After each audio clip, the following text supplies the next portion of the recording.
c'était qu'est-ce que la philosophie. Le chapitre 2 était consacré à la question de savoir quelle est la finalité de la philosophie que poursuit les philosophes.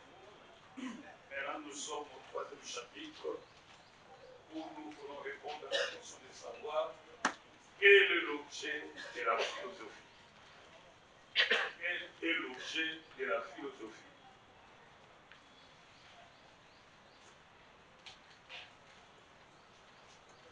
Dans ces chapitres, vous allez découvrir certaines choses que nous avons déjà vues dans le passé, mais d'une manière éparse. Nous disions que la philosophie a pour objet la recherche qui porte sur la totalité du réel. Et nous avons dit que la totalité du réel, c'est tout ce qui entre dans le champ du connaissable. Ce que nous appelons totalité du réel.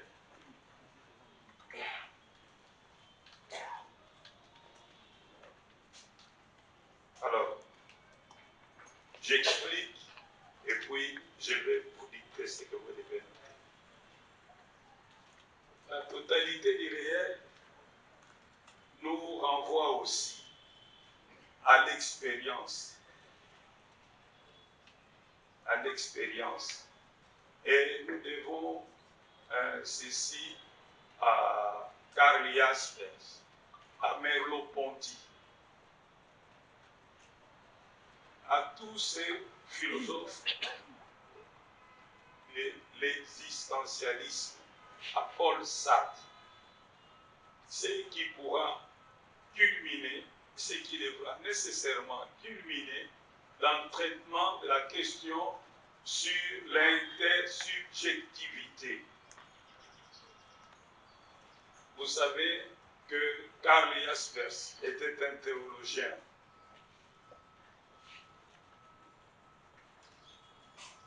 Danois de l'Église luthérienne. Et lorsqu'il a terminé sa licence en théologie, il a refusé d'être ordonné pour la pure et simple raison qu'il avait constaté l'incapacité de l'Église de jouer son rôle prophétique pour interpeller les gouvernants qui ne traitaient pas comme il se devait le peuple. Et il s'est dit, je ne peux pas composer avec une telle Église. C'est comme ça qu'il avait refusé d'être ordonné comme pasteur luthérien. Et Karl Jaspers, c'est protestant. Il disait que la qualité de la vie d'un homme dépend de la qualité de ses décisions. Si vous prenez de bonnes décisions, vous avez toutes les chances de mener une bonne vie. Et si vous prenez les mauvaises décisions, vous avez aussi les risques de mener une mauvaise vie. Donc, l'homme est au centre de sa vie. C'est l'homme qui donne la couleur à sa vie. A-t-il raison, oui ou non? Nous discutons. En philosophie, c'est toujours la discussion. Lorsque Karl Jaspers, ce pasteur luthérien, affirme avec force que la qualité de la vie d'un homme dépend de la qualité de ses choix, a-t-il raison, oui ou non? Nous allons partager nos avis. Qui sont pour, qui sont contre. Vous savez, notre problème, nous les pasteurs, nous devons faire un effort pour ne pas diluer la responsabilité humaine dans l'océan des démons. Je n'en discute pas, là n'est pas la question. Je crois, moi, que les démons sont aussi réels que vous et moi. Sont des réalités. J'y crois. Mais je pense que dans la déconfiture de la vie humaine, l'homme a aussi une grande part de responsabilité. Et si nous faisons comme ceux qui n'ont pas été à l'école, les pasteurs qui ont reçu la vocation par le rêve, et puis mémoriser quelques versets bibliques de Derek Prince, de Ted Osborne. Et j'en passe, quant à la chaîne, évite ceux qui peuvent éviter, je crois que c'est dangereux. Nous devons plaider pour une spiritualité balancée. D'un côté à la foi, de l'autre côté à la règle. Voilà. C'est comme ça que moi je pense. Et même l'apôtre Paul, le grand charismatique, ne dit-il pas, je prierai en esprit, mais je prierai aussi avec l'intelligence. Donc la foi n'est pas irrationnelle, privée des raisons, mais la foi transcende de la raison. Elle est supra-rationnelle. Alors, dans la déconfiture de la vie d'un homme, chaque homme a une part de responsabilité. Et en soutenant que la qualité de la vie d'un homme dépend de la qualité de ce choix, Karl Jaspers souligne avec force la responsabilité humaine dans la manière de bâtir sa vie et de la vie.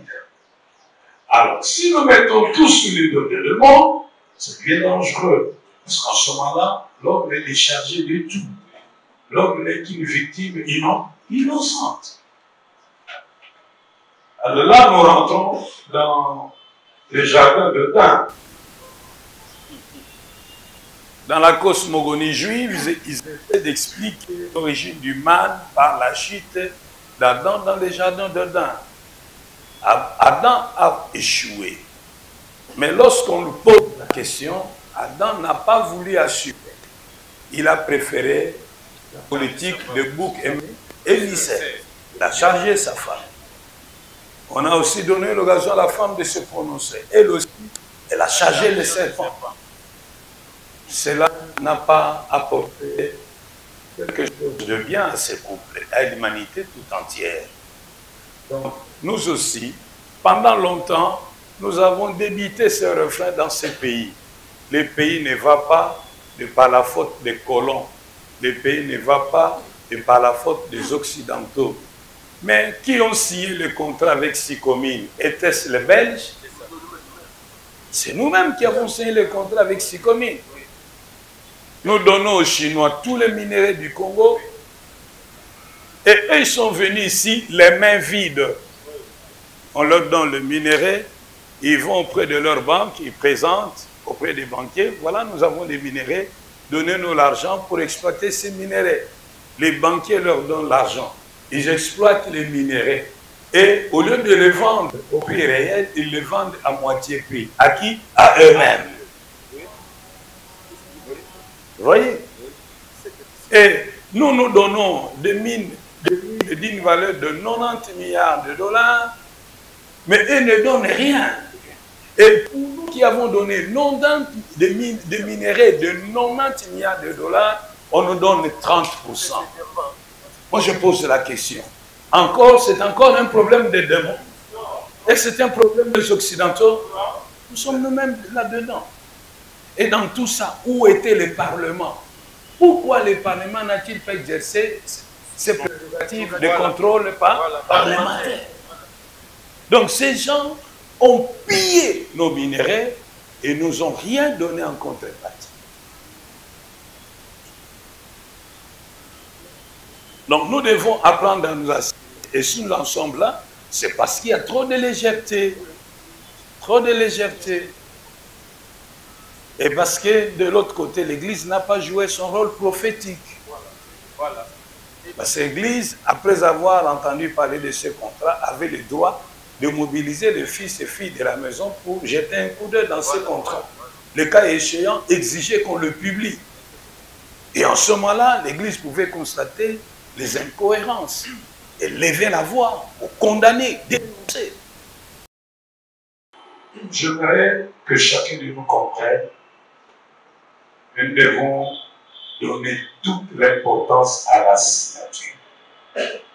On ne doit pas signer n'importe quoi. Vous ne devez pas signer quelque chose que vous ne comprenez pas. Lorsque vous prenez une décision, vous devez tenir compte des conséquences de cette décision maintenant, de demain, sur vous-même et sur les autres. Il faut analyser l'environnement décisionnel. Voilà les tels enseignements que nous devons donner dans nos églises. Nous allons noter quelque chose. Quel est l'objet de la philosophie? Vous notez, la philosophie a pour objet l'étude de la totalité du réel. Nous entendons par totalité et du réel l'étude de la totalité et du réel.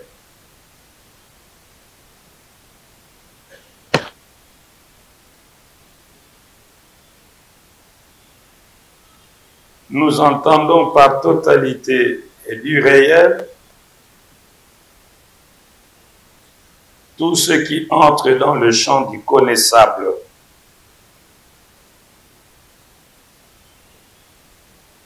Tout ce qui entre dans le champ du connaissable. Tout ce qui se présente devant le regard du philosophe. Tout ce qui entre dans le champ du connaissable, virgule, tout ce qui se présente devant le regard du philosophe.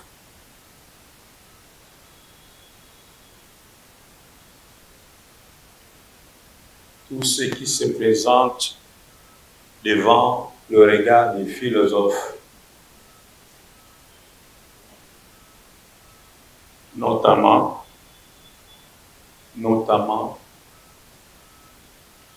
les choses, les hommes,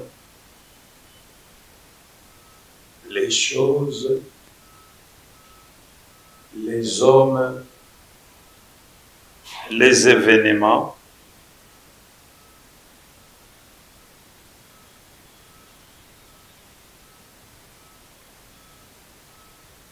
tout ce qui est perçu, virgule, imaginé, tout ce qui est perçu, virgule, imaginé, virgule, conçu,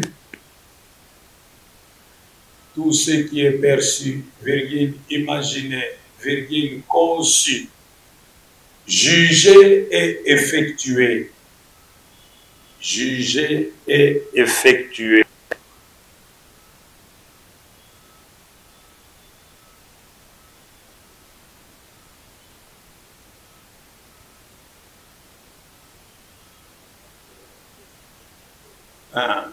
Conçu, imaginé, jugé et effectué.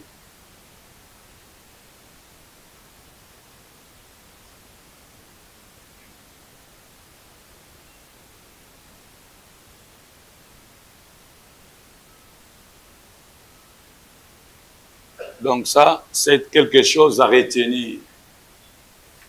Au-delà de cette définition qui vient d'être exposée, donc à part cette définition qui vient d'être exposée, la philosophie peut aussi être définie comme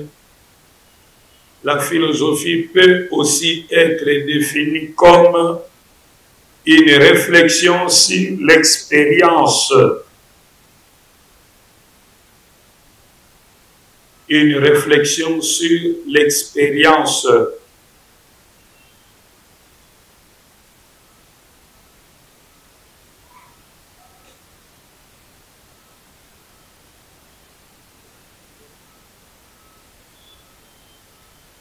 La philosophie peut aussi être définie comme une réflexion sur l'expérience.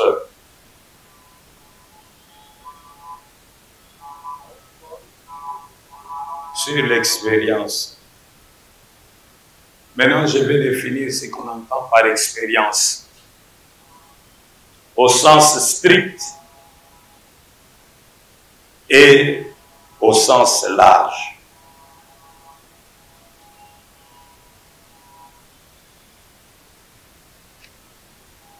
Au sens strict, réflexion sur l'expérience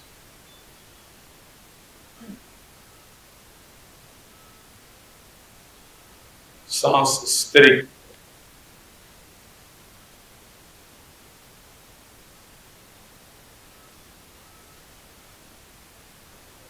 Lorsque les savants, j'explique, lorsque les savants est devant une réalité qu'il veut comprendre, il va s'employer à constater cette réalité. Ensuite, à décrire cette réalité. Constat, description. Après la constatation, il passe à la description.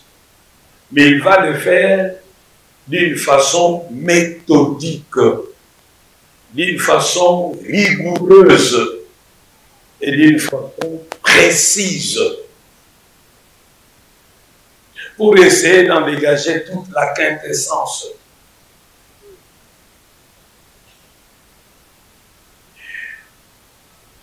Les conclusions auxquelles il va arriver ne seront valides que dans la mesure où la logique a été respectée. La rigueur scientifique n'a pas fait défaut.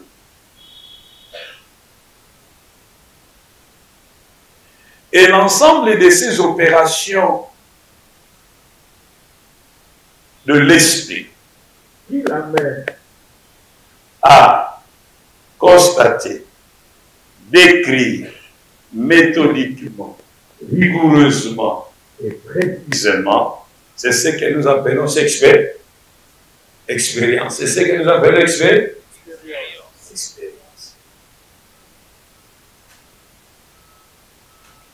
Donc, l'expérience au sens strict du mot, vous notez, signifie, l'expérience au sens strict du mot signifie un ensemble de procédés,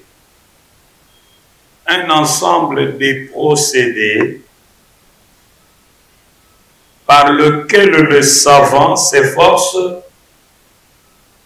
un ensemble de procédés par lesquels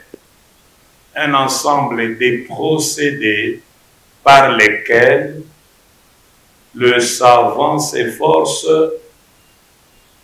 un ensemble de procédés par lesquels le savant s'efforce de constater et de décrire, ensemble de procédés par lequel le savant s'efforce de constater et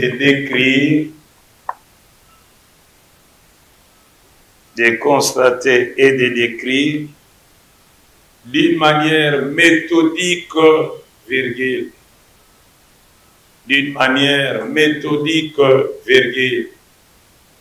rigoureuse et précise.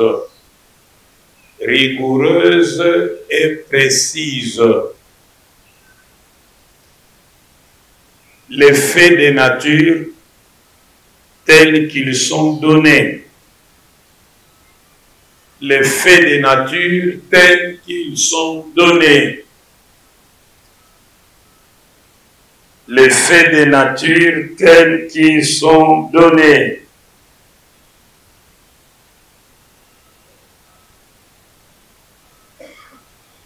Ça, c'est au sens strict. Ensemble d'opérations, n'est-ce pas, qui permettent aux savants de constater et de décrire d'une façon méthodique, rigoureuse et précise les faits de nature tels qu'ils sont donnés. On peut simplement aussi définir ça de la manière suivante. Une expérience, C'est un ensemble de procédés qui nous permettent de construire une hypothèse. Ensemble de procédés qui nous permettent de construire une hypothèse. Ensemble de procédés qui nous permettent de construire une hypothèse. Une explication provisoire. Ensemble de procédés qui nous permettent de construire une hypothèse. Au sens large, au point, maintenant nous avons fini avec le sens strict, maintenant nous passons au sens large. Au sens large, l'expérience est synonyme de quoi? L'expérience est synonyme de vie de liberté. Expérience, lolenge ezali yoko bika. Ce qui n'a pas le bango na lingala. Lolenge ezali yoko bika pomo ino na bonso ya mutu na bonso.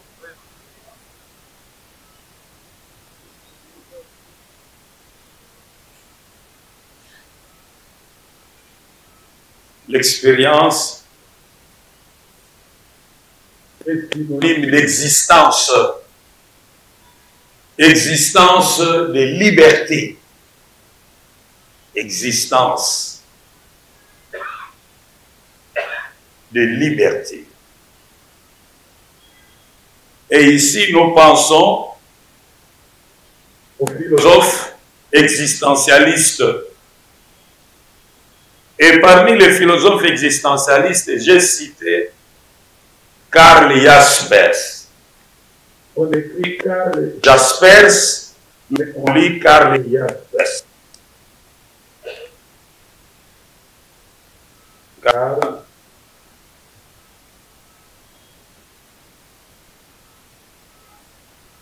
Karl Jaspers. Paul Sartre. Merleau-Ponty.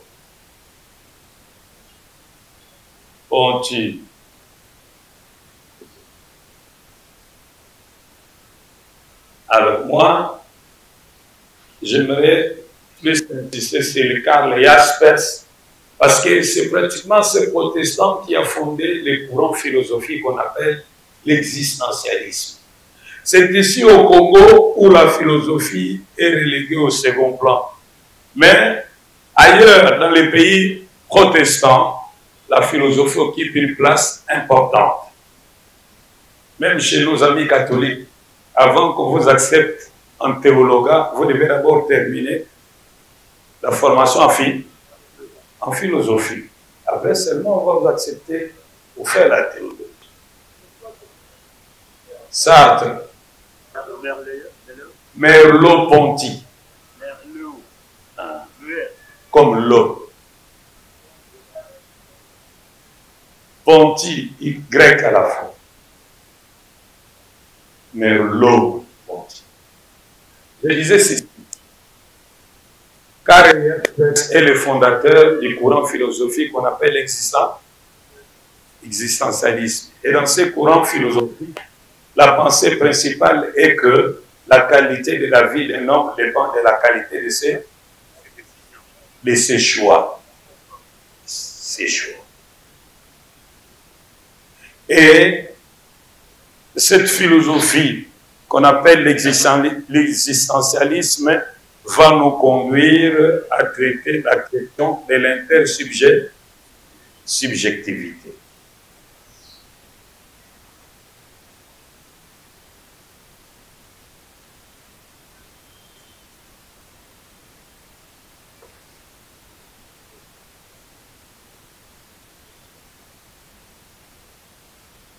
Dans la totalité du réel, nous pensons à quoi lorsqu'on parle de la totalité du réel?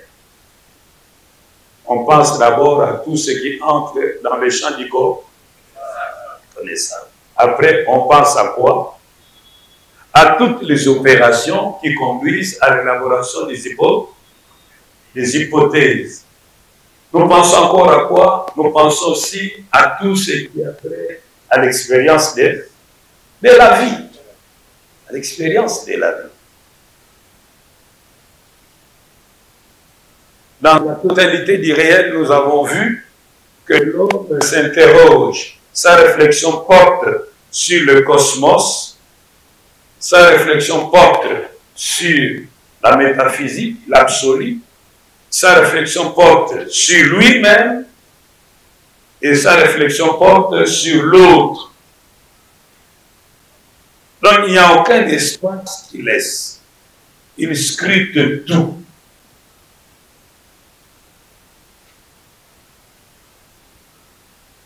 Est-ce que c'est clair?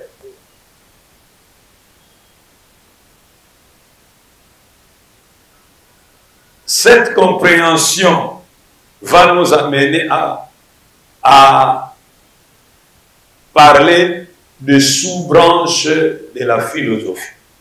Donc la philosophie est une discipline qui est organisée en plusieurs branches. Rappelez-vous, nous avons dit qu'à cause de la pluralité du discours philosophique, il se pose un problème de définition. Mais pour mettre tous les philosophes d'accord, ils ont trouvé un terrain d'entente pour se comprendre. On va se comprendre à partir de quoi?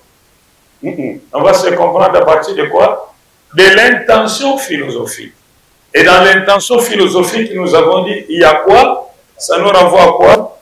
L'objet d'étude, à la méthode d'étude et à la finalité de l'étude. Compte tenu de l'intention philosophique, nous pouvons voir la philosophie regroupée en plusieurs régions. Les différentes régions philosophiques, c'est ce que nous appelons branches. Lorsque nous sommes dans la région qui s'occupe de l'homme, nous avons affaire à la philosophie de l'homme. Anthropophilosophie. Lorsque nous sommes dans la région qui s'occupe de la science, parce que la philosophie s'érige également comme une instance de jugement critique. Voilà.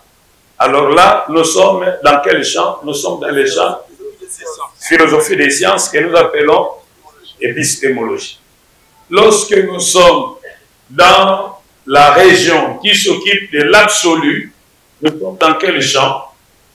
Nous sommes dans le champ de la métaphysique. Lorsque nous sommes dans le champ de la philosophie qui réfléchit sur la nature, nous sommes dans le champ de la cosmologie. Cosmologie. Philosophie de la nature. Lorsque nous sommes dans la région de la philosophie qui s'occupe du langage, nous sommes aussi dans la philosophie du langage. Lorsque nous sommes dans la région des philosophes qui s'occupent de l'art, nous sommes dans quel champ? De la philosophie de l'art.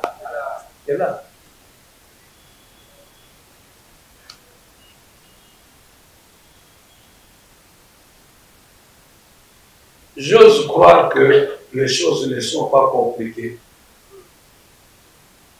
Ça passe, n'est-ce pas? La philosophie s'occupe de quoi, madame? Oui, madame.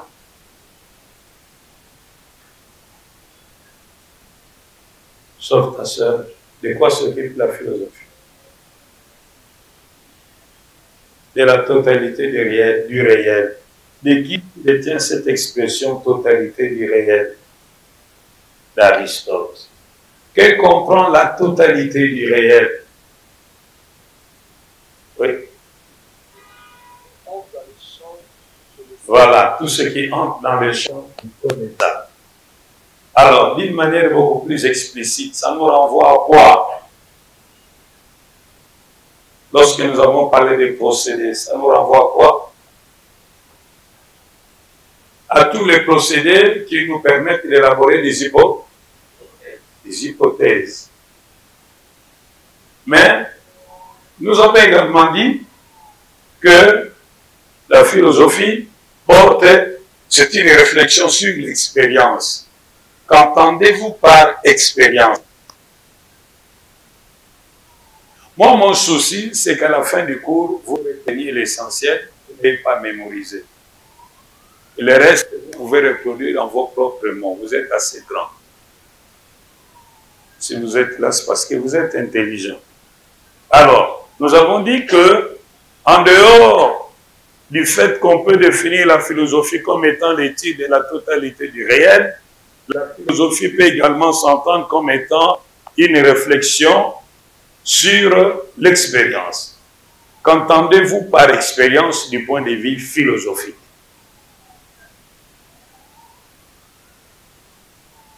Qu'entendez-vous par expérience du point de vue philosophique?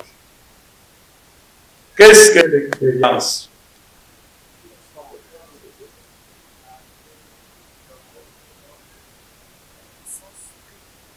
Moi, ensemble de procédés mentaux qui nous permettent de construire une hypothèse.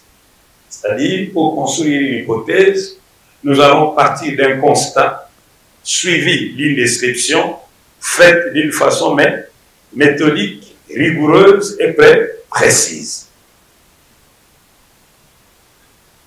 Nous allons faire le constat et la description du poids de la réalité telle qu'elle se présente à nous.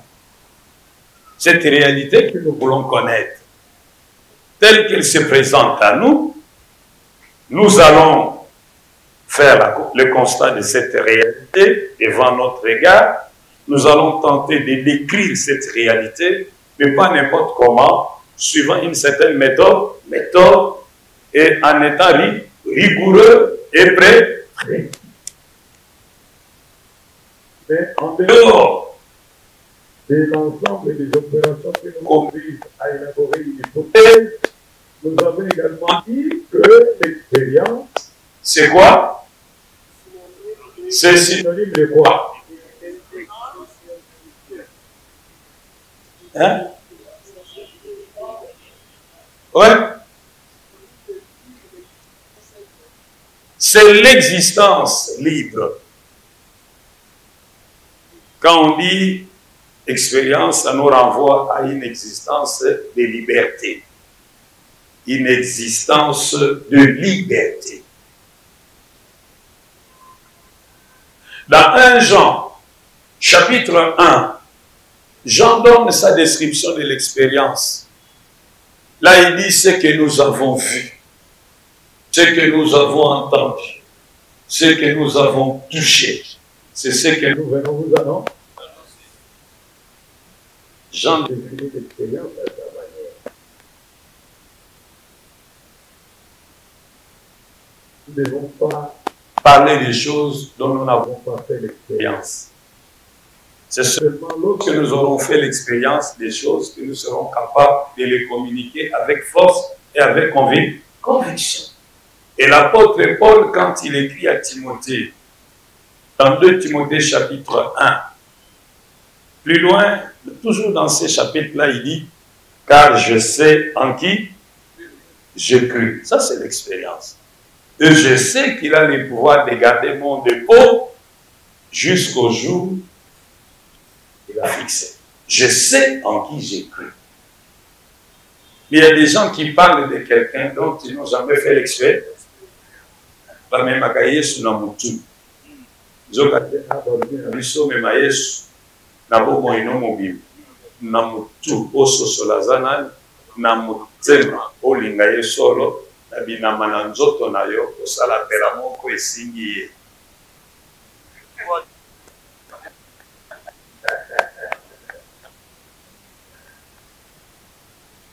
Est-ce que je me fais comprendre?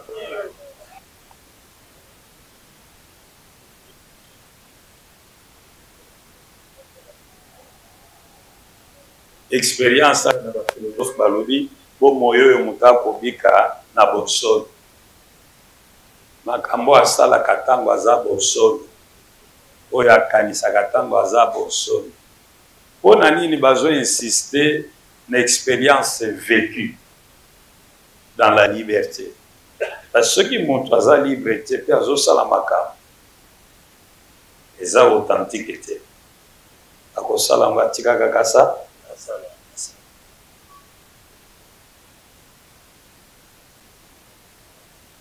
Vous notez, dans les multiples expériences constituant le vécu, dans les multiples expériences constituant le vécu, dans les multiples expériences constituant le vécu, dans les multiples expériences constituant le vécu, virgule, les philosophes découpent spontanément les philosophes découpent spontanément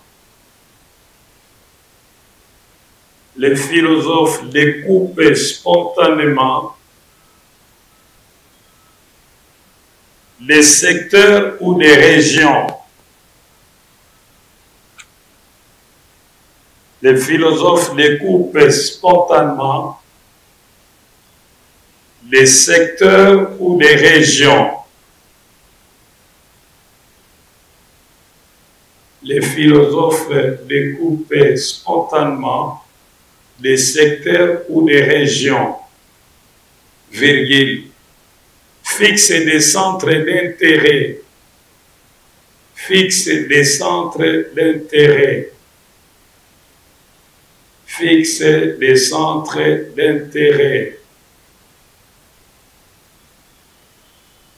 virgule, fixe des centres d'intérêt. Dans les multiples expériences constituant le vécu, virgule, les philosophes découpent spontanément des secteurs ou des régions, virgule, fixent des centres d'intérêt, virgule, délimitent des thèmes, point.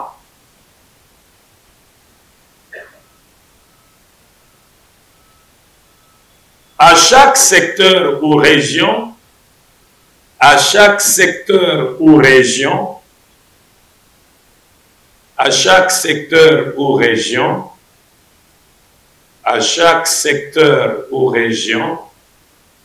correspondra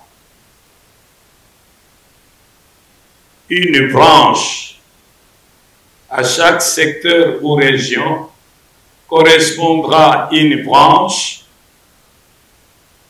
À chaque secteur ou région correspondra une branche ou une discipline particulière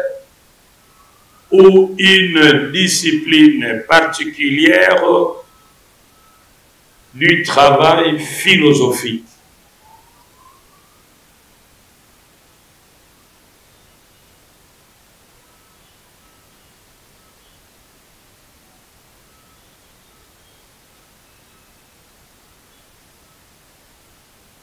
D'où la pluralité, une discipline particulière du travail philosophique. Point virgule. D'où la pluralité du discours philosophique.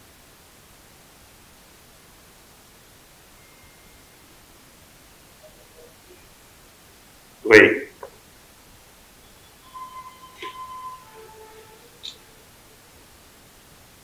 J'ai dit ceci. La philosophie s'occupe de la totalité du réel. Un philosophe ne peut pas réfléchir sur la totalité du réel. C'est trop grand. Le champ est trop vaste. Ce serait une ambition folle. Alors, pour permettre au philosophe de réfléchir convenablement, il doit choisir une partie du totalité du réel.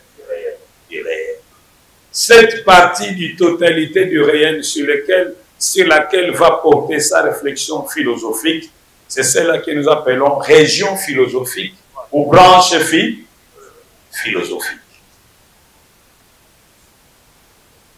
Est-ce que c'est compliqué? Non.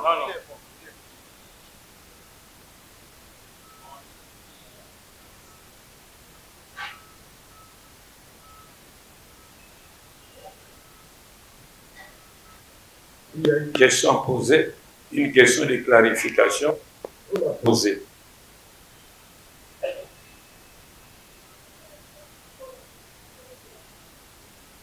Et je disais ceci, maman. La philosophie s'occupe de la totalité du réel. Et le réel, donc les questions ici, il est trop vaste. Alors on va choisir des parties du réel.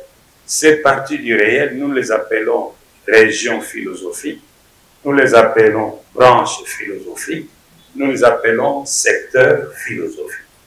Beaucoup de théologiens sont imbus d'eux-mêmes. Ils pensent que ne peut bien faire le travail de Dieu que celui qui a été à la faculté de théologie. Et ils essaient de regarder ceux qui n'ont pas été à la faculté de théologie avec mépris. C'est pas bon. La formation, elle est toujours de deux ordres. La formation formelle et la formation informelle. Je suis en train de donner un cours de théorie des religions à l'IPN. Et parmi les grands théoriciens de religion, il y a un homme qu'on appelle Taylor. Taylor, c'est un Britannique. Il n'a pas fait l'université. Il est né d'une famille calviniste pratiquante. Chaque jour, un culte était organisé par leur père qui leur lisait la parole de Dieu. Et leur père avait une petite industrie. Grâce à cette industrie, il s'est fait une fortune. Et puis après, il est décédé. Ces garçons et ses frères sont restés. Malheureusement pour lui, il était d'une santé fragile. Il ne pouvait pas aller à l'université. Et un médecin lui dira qu'il ne pouvait plus rester en Europe, en Angleterre, il devait aller dans des pays chauds. C'est comme ça qu'il va choisir d'aller dans les pays de l'Amérique latine. Arrivé là-bas, qu'est-ce qu'il faisait? Il faisait de multiples voyages d'un village à l'autre, curieux de voir comment ces hommes pauvres vivaient leur expérience religieuse. Et lui, il ne voulait plus continuer à croire à tout ce que son père lui disait, il a crié, il a fait ceci, révélation. Il voulait comprendre la religion par la raison. Et c'est lui qui va être le père de l'anthropologie. Il a écrit, il a fait des choses terribles. Et j'aimerais seulement souligner qu'après, il était autodidacte. Il y a aussi un président américain qui est devenu juriste, mais n'a jamais été à la faculté de droit. Il a appris le droit en tant qu'autodidacte. Quel est ce président? Je crois qu'Abraham Lincoln. Il faut faire attention aux autodidactes. Ils sont très forts, les autodidactes. Il faut les respecter. Et tous s'ils sont des grands lecteurs, ne vous frottez pas. Moi, je n'ai pas fait la médecine vétérinaire. Et en tant qu'autodidacte, j'ai appris à fabriquer l'aliment pour volailles et bétail moi-même. Je sais calculer les pourcentages. Je sais comment faire les combinaisons. Mais il y a des gens qui ont fait la médecine vétérinaire qui ne savent pas comment faire. Moi, je peux fabriquer l'aliment pour poulet de ponte et poulet de chair. Pour les porcs, je sais. Mais c'est en tant qu'autodidacte. Donc, au-delà du fait qu'on peut apprendre en tant qu'autodidacte, mais on peut aussi apprendre à côté d'un aîné qui va vous donner des livres choisis. Vous lisez, vous lisez, vous lisez, vous lisez, petit à petit, les choses s'installent, il vous explique, vous posez les questions, il vous explique. À la fin, vous comprendrez. Autre chose, pour nous, du moins dans le domaine de l'Église, en dehors de tous ces créneaux, nous avons aussi les saints. Oh, dites avec moi, Amen. Amen. Voilà. Le Saint-Esprit, c'est un grand enseignant. Alors, ne devons pas mépriser nos papas qui n'ont pas été à la faculté. Peut-être qu'ils ont fait l'Institut biblique. Peut-être qu'ils n'ont même pas fait l'Institut biblique. Ils ont été des simples autodidactes. Ou alors, ils ont été à côté des aînés qui les ont formés. Soyons humbles, n'ayons pas une haute opinion de nous-mêmes, car nous ne connaissons que pas.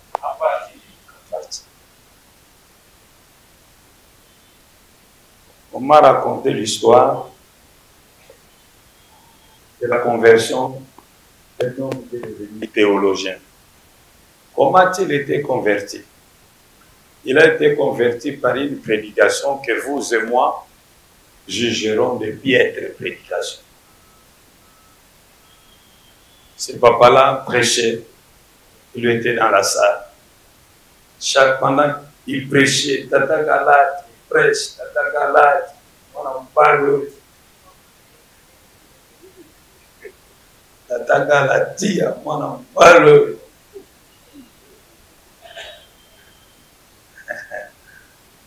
Vous et moi, Épître à Galate nous renvoie à une ville qu'on appelait Galatie.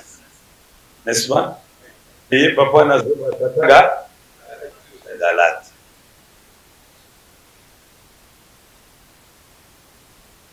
Chaque fois, ce gars lobby, et puis je tourne la page. Je tourne la page. Donc, comment il dit qu'on a dans le papier? Ce qui attend, je tourne la page. Je tourne la page. Et ces refrains-là, je tourne la page, a bouleversé le jeune homme. Le jeune homme a compris que Dieu lui demandait de tourner la page. Il a dit, à partir d'aujourd'hui, je tourne la page, je me tourne à toi. Sa vie a changé. C'est ce jour-là qu'il est né de nouveau. Et puis après, il est allé faire la théologie. Maintenant, nous parlons, c'est un théologien. Mais converti par une prêtre qui avait comme refrain, je tourne. Le Saint-Esprit parle aux élus d'une manière particulière.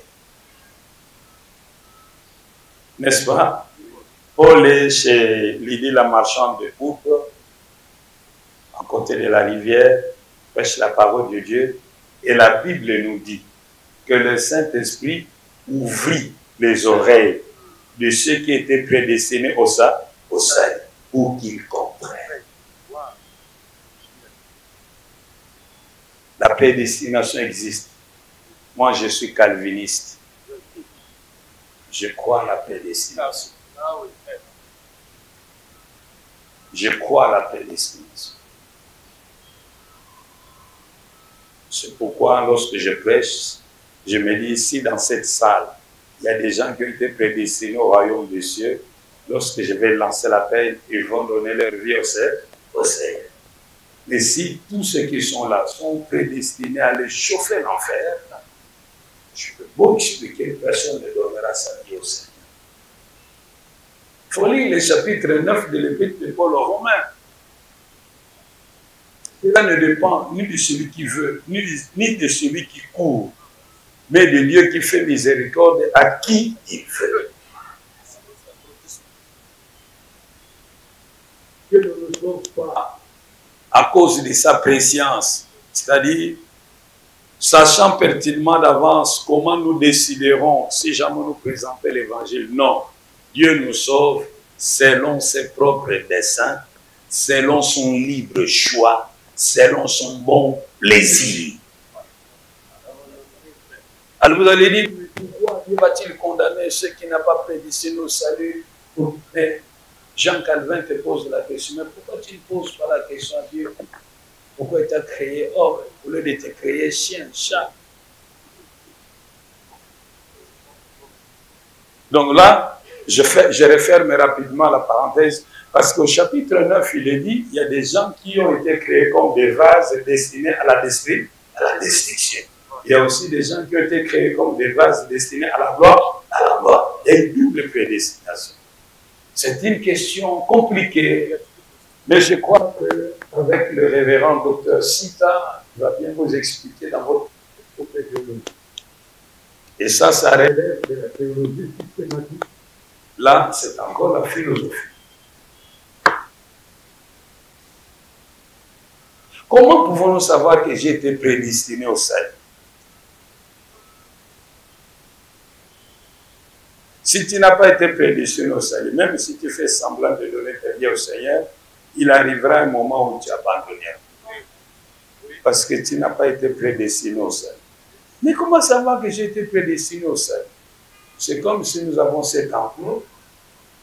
À la porte, on a écrit « Quiconque croit sera sauvé ». Ça, c'est le message.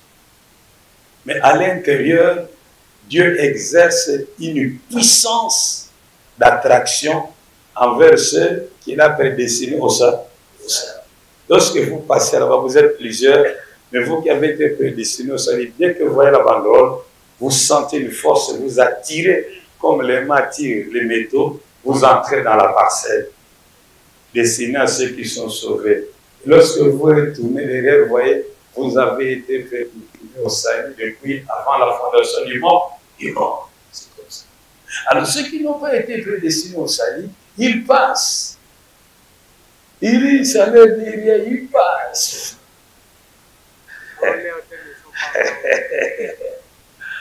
Bon, c'est juste pour vous donner envie d'aller jusqu'au bout, comme ça vous allez apprendre toutes ces choses. Donc autant la philosophie a des régions, a des secteurs, autant la théologie a des régions et des secteurs. Vous avez la théologie systématique, la théologie historique, la théologie biblique, n'est-ce pas? L'histoire de l'Église, mission, etc., etc. Chacun approfondit son champ. Alors, face à la compte tenu de la pluralité des régions philosophiques, il y a aussi pluralité de discours philosophiques. Comment pouvons-nous savoir si tu es un philosophe?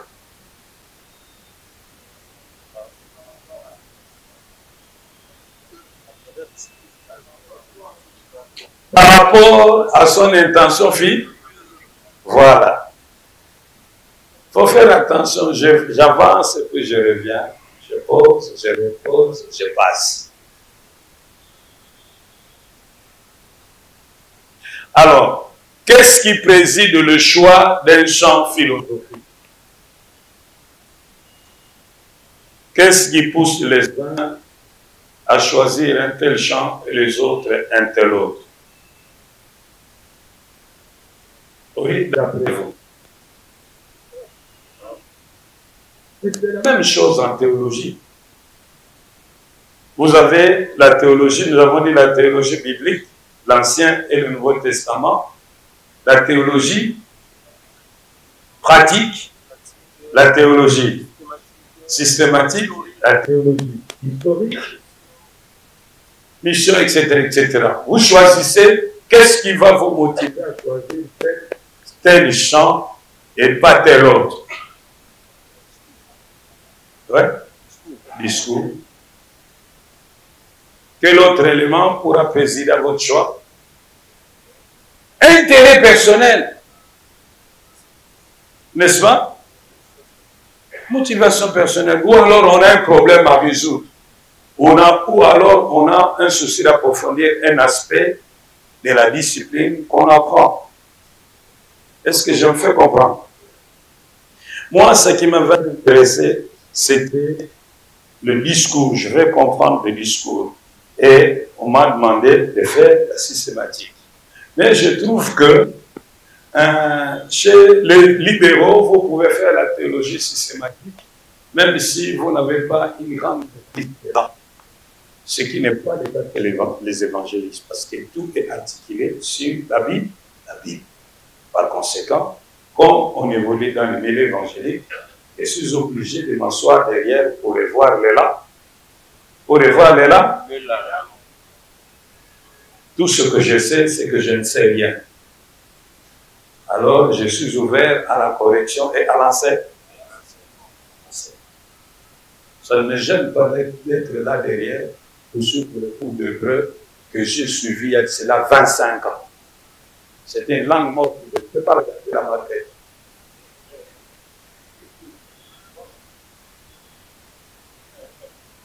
Est-ce que je me fais comprendre? Hein? Soyons humbles. Bien. Nous allons voir quelques... Avant d'aller plus loin, il y a des gens qui estiment qu'avant, ils pensent hiérarchiser les choses et qu'ils veulent donner comme primauté par rapport aux différentes branches philosophiques. Ils veulent donner primauté à l'épistémologie. Nous devons d'abord étudier l'intelligence elle-même, comprendre comment elle fonctionne, comment est constituée sa logique, pour voir si vraiment l'intelligence est capable de scruter la totalité du réel. Par conséquent, ils pensent que l'épistémologie devait être mise au premier plan. Mais il y a aussi des gens qui pensent qu'on n'a pas vraiment besoin d'étudier toutes les meilleures de l'épistémologie pour pouvoir sonder le réel, pour pouvoir articuler un discours qui puisse avoir un temps. Parce qu'ils estiment qu'il y a dans l'homme une logique innée. Dans l'homme, il y a une logique innée. Même s'il n'a pas pris le cours d'épistémologie, il est capable de comprendre les choses et d'articuler un discours qui soit cohérent et pertinent. Est-ce que je me fais comprendre?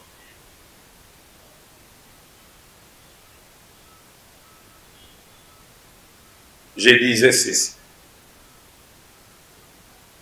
La philosophie s'occupe de la totalité du... Mais la totalité du réel est trop vaste. Prétendre sonder tous les aspects, tous les contours et la totalité du réel serait une entreprise folle et irréalisable. C'est pourquoi les philosophes ont choisi et sectorisé cette discipline. Et la philosophie est organisée en branches philosophiques. Parmi ces branches, il y a l'épistémologie, qui en fait a pour mission d'examiner les opérations de l'intelligence et de la raison dans leur manière de scruter le réel et d'articuler les discours. Et d'aucuns pensent que l'épistémologie devait occuper la première place. Alors, ces gens-là ont rétorque en disant qu'on n'a pas nécessairement besoin d'apprendre l'épistémologie pour pouvoir sonder le réel, pour articuler un discours pertinent et cohérent, car il y a dans l'homme une logique innée.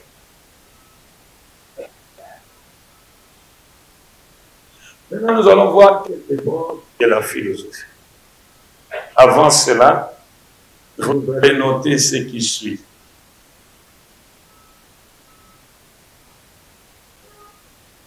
Y a-t-il des problèmes qui sont prioritaires, virgule, qui doivent être résolus en premier lieu, qui doivent être résolus en premier lieu, sous peine de construire l'édifice intellectuel, sous peine de construire l'édifice intellectuel sur des bases mal assurées,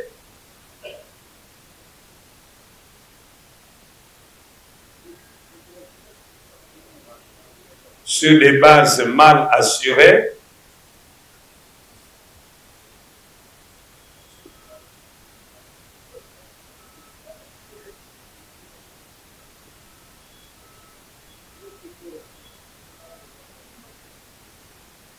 y a-t-il des problèmes qui sont prioritaires, virgule, qui doivent être résolus en premier lieu sous peine de construire l'édifice intellectuel sur des bases mal assurées?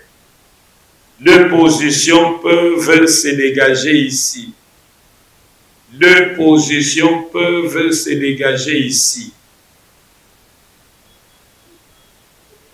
Peuvent se dégager ici. 1. Les primats de l'épistémologie. Les primats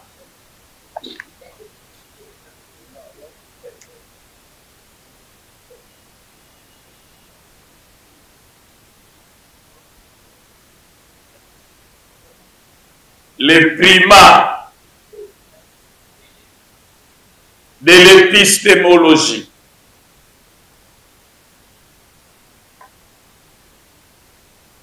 De quoi la répète? Épistémologie.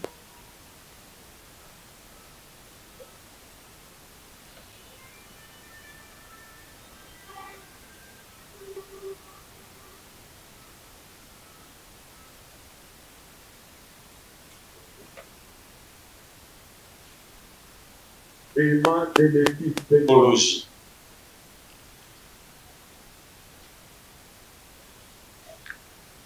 J'ai dit ceci. Il y a des gens qui pensent que pour que le philosophe puisse sonder le réel et arriver à des connaissances valables et valides, qu'il puisse articuler un discours pertinent et cohérent, il faudrait d'abord qu'on s'assure que son intelligence ne lui trompe pas, que son intelligence fonctionne normalement, que son raisonnement est logique. Et pour cela, on doit d'abord donner la priorité à la discipline qui examine le fonctionnement de l'intelligence. C'est ce que nous avons appelé l'épistémologie.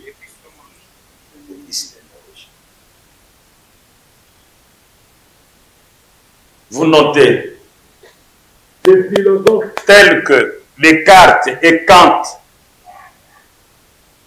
les philosophes tels que Descartes et Kant,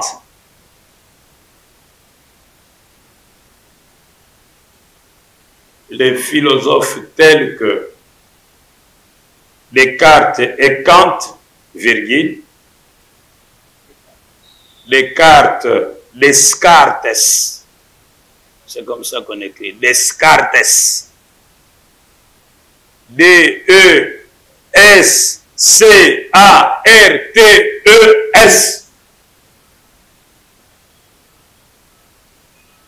Descartes et Kant étaient d'avis qu'il fallait, virgule, virgule, au seuil de la philosophie, était d'avis qu'il fallait, virgule, au seuil de la philosophie, virgule, au seuil, na ebandeli, na porte,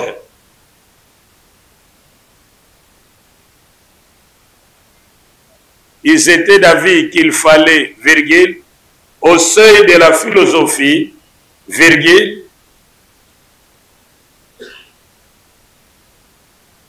au seuil de la philosophie, virgule,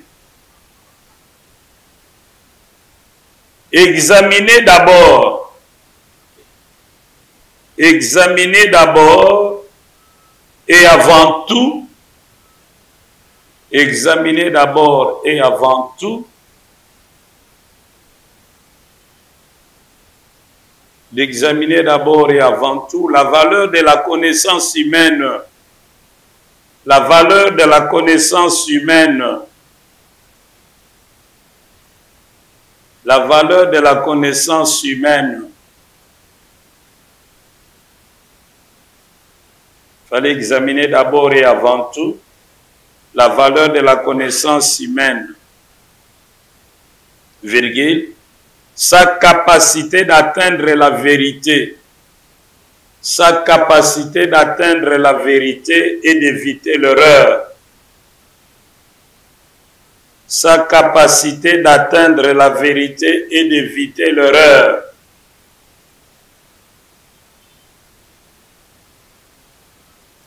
Sa capacité d'atteindre la vérité et d'éviter l'erreur, virgule.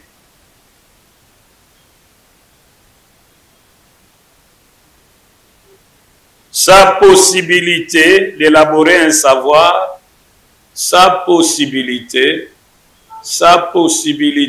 d'élaborer un savoir universellement valable. Sa possibilité d'élaborer un savoir universellement valable.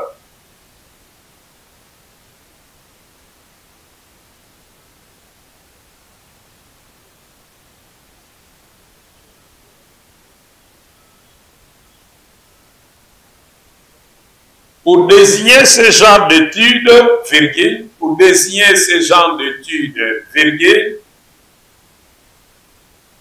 on utilise le terme épistémologie ou celui de critique. Pour désigner cette étude, on utilise le terme épistémologie ou celui de critique.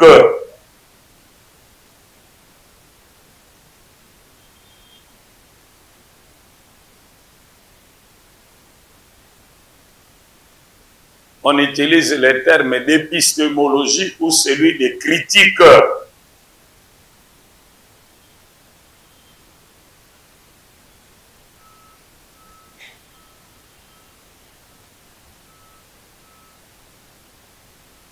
C'est à quoi s'inscrivent en faux.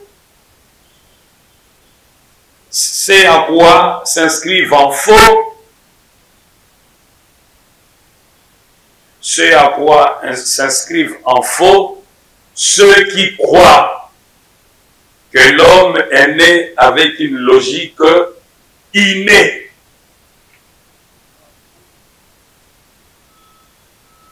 C'est à quoi s'inscrivent en faux ceux qui pensent que l'homme est né avec une logique innée et qui n'a pas nécessairement besoin d'apprendre l'épistémologie pour réfléchir correctement.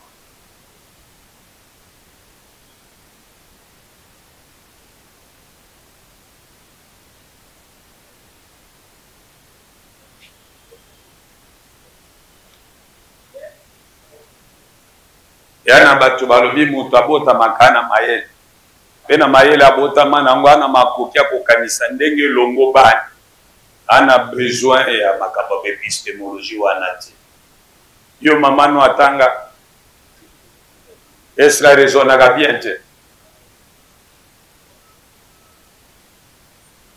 Moi, ma mère est analphabète. Elle ne connaît ni I ni O. Mais ma mère préparait les beignets. Elle savait calculer son bénéfice.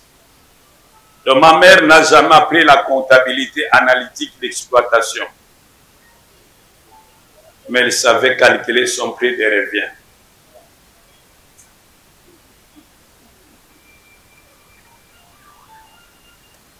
On a ni naïve pour calculer. Alors ça le madès, on regroupe madès. Je vous dirai ce terme. L'intelligence innée. Est-ce que je me fais comprendre? Alors maintenant, Voici quelques branches, nous passons à un autre point, quelques branches philosophiques. Quelques branches de la philosophie.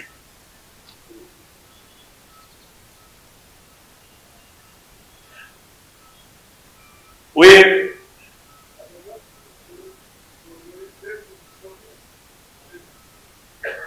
La première position, ceux qui donnent le primat à l'épistémologie. La deuxième position sont les opposants, ceux qui estiment qu'on ne peut pas donner de primat à l'épistémologie parce que tout homme est né avec une intelligence et une logique interne et innée.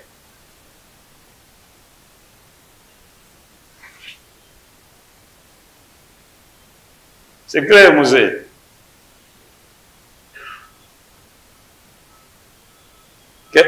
Voyons quelques branches de la philosophie. Mais vous aurez l'obligation d'aller lire et développer ces branches. Vous devez aller les lire et les développer de par vous-même. Nous prenons première branche, celle qui s'occupe de la nature. La cosmologie. Vous devez aller lire. Trouvez-moi quelques philosophes, cosmologues.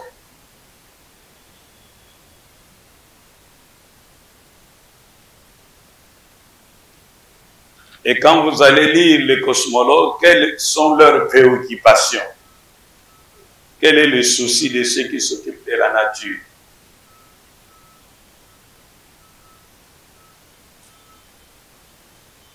Ceux qui s'occupent de l'absolu sont des métaphysiciens. Métaphysique, la métaphysique.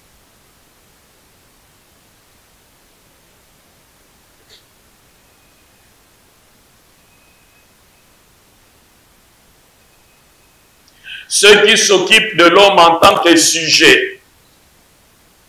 Ceux qui s'occupent de l'homme en tant que sujet. Anthropologie philosophique. Ceux qui s'occupent de l'homme en tant que sujet. Anthropologie philosophique. Vous allez aussi lire pour voir quelles sont leurs préoccupations et quels sont les philosophes qu'on peut placer dans cette catégorie. Ceux qui s'occupent de l'homme en tant que sujet, ça c'est la région qu'on appelle anthropologie philosophique. Ceux qui s'occupent des valeurs, philosophie morale, très bien. Ceux qui s'occupent des valeurs, des points, philosophie morale.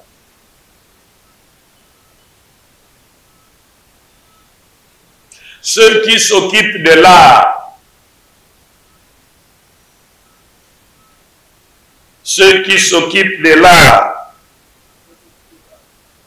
philosophie de l'art. La philosophie morale, on l'appelle aussi éthique. La philosophie morale, on l'appelle aussi éthique.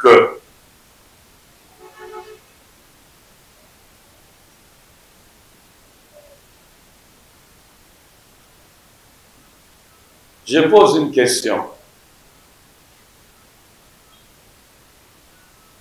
Vous connaissez l'histoire d'Onan? Onanisme. Vous avez entendu parler d'Onan? Hein? Le fils de Jida. Vous pouvez nous raconter l'histoire? Qu'est-ce qui passe avec Onan?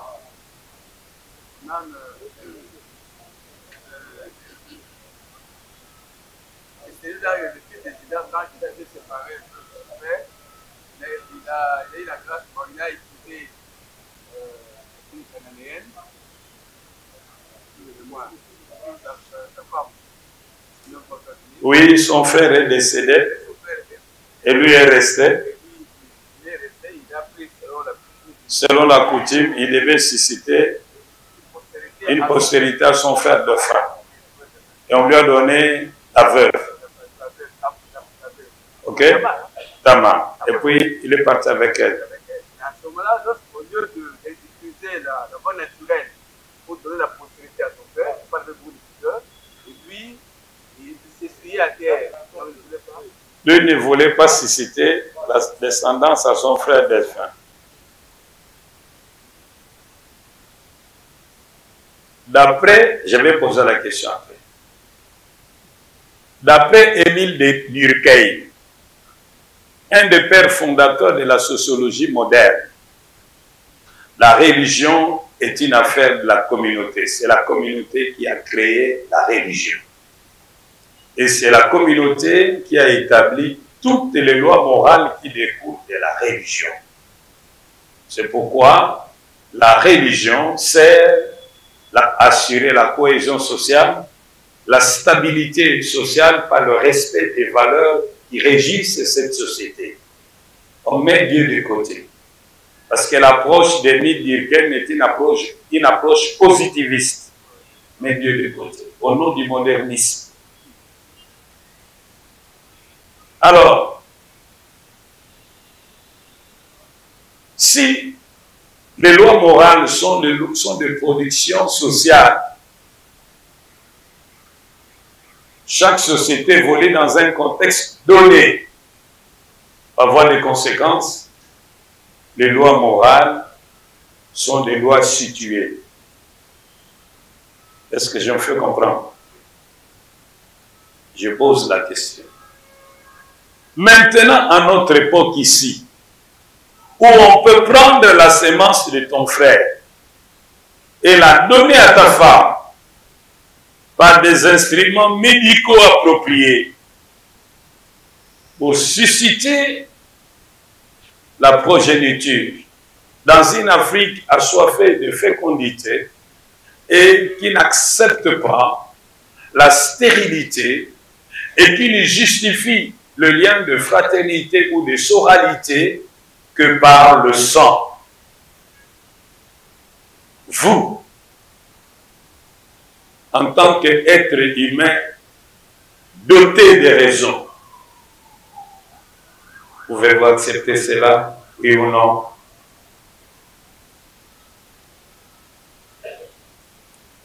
Tigana Lubamona Lingara.